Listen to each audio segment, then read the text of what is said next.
Gabon deizuela, gaurko beste kirol albisteak jorratuko ditugu jarraian. UEFako presidente Michel Platini Bilbon izan da gaur.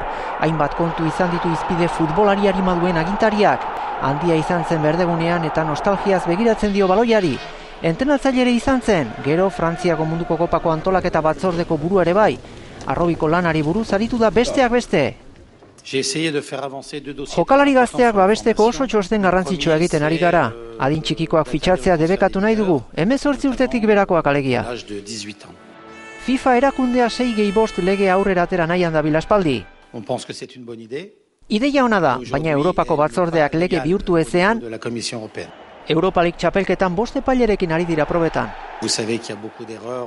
Futbolean huts asko izaten dira, begi gehiago egongo balira, errazago ikusiko genituzke okerrak. Interesgarria izango litzateke. Arlo ekonomikoan gardentasuna bultzatu nahi dugu. Gastuak diru iturrien araberakoa izan behar du.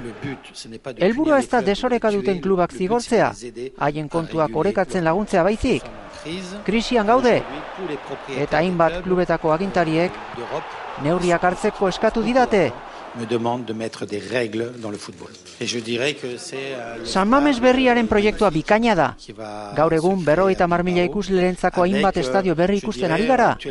Frankfurtekoa esaterako. Stade de 50.000 places qui ressemble un peu au stade de Francfort, cette dimension de 50.000.